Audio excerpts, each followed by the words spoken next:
We all knew there was going to be a big base effect here. Energy prices rose, I think, 25% in October 2022 and then fell 7% in 2023. So, of course, that's going to give you a big drop in the year-on-year rate. But there is more good news in there. I think, the Bank of England, for example, was looking at the services inflation and they thought it would stay unchanged in this reading. It's dropped from 6.9 to 6.6%. Core inflation is lower too. So it's not just an energy story. And like the US number yesterday, it really suggests that things are moving in the right direction. We've kind of headed off that worst-case scenario of a 1970s kind of inflation spiral, and that's very good news. We can breathe a sigh of relief. You talked about core. I'm looking at core currently. 5.7% was the number. So, again, coming in slightly below the surveys of 5.8% and down from 6.1% the previous month. So 5.7% for core.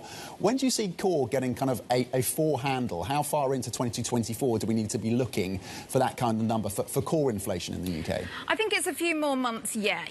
Core inflation remains elevated. So on our forecast, it just continues to overshoot slightly versus typical patterns. But it's not overshooting as much as it was. And that really reflects the wage growth story. And I know we had the wage growth numbers out yesterday, and that also is moving in the right direction, coming down. But we talk to companies and they say, it's still, the pressures are still there. They're not as high as they were, but they're still there. So that, for us, means that core does stay reasonably elevated into next year. And it seems that the market is jumping on this idea that we'll get more cuts now from the Bank of England. It pushes in the same direction as the Fed narrative, I suppose, from yesterday as well. Yeah. Traders add to Bank of England cut bets, this after the UK CPI data of this morning. So 80 basis points now priced in for 2024 in terms of cuts. Does that sound about right to you? Is that the extent of the cuts we'll see? No, that sounds a bit excessive to me. And I know we're moving in the right direction and that's wonderful. But you've got to remember how the Bank of England sounded at the last meeting. They sounded a hawkish note. They said, we're still worried about wages. I know we've had a couple of prints that have come in below what they were expecting,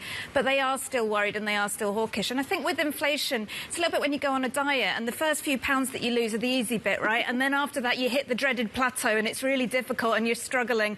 And I think we might get to that point a little bit with inflation, both here and around the world. I'm enjoying the diet analogy. or am I? The UK is currently stagnation nation. Do you still hold to that view after this data? Well, I think so. I mean, stagnation really refers to the fact that we're not growing very much, and certainly that was true in the last reading. Because I guess part of the equation, part of the view then on that 80 basis points of cuts for next year being priced in by the markets is not only that inflation comes down, but the economy slows maybe at a faster clip than some are expecting. What kind of retrenchment are you likely to see? Are we likely to see in this economy next year?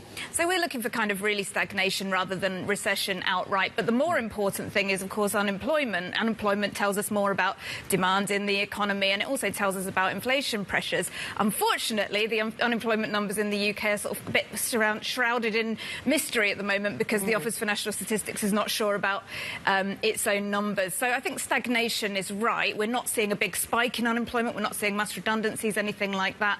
But we're not seeing great growth either. So, yeah, I think stagnation is the word.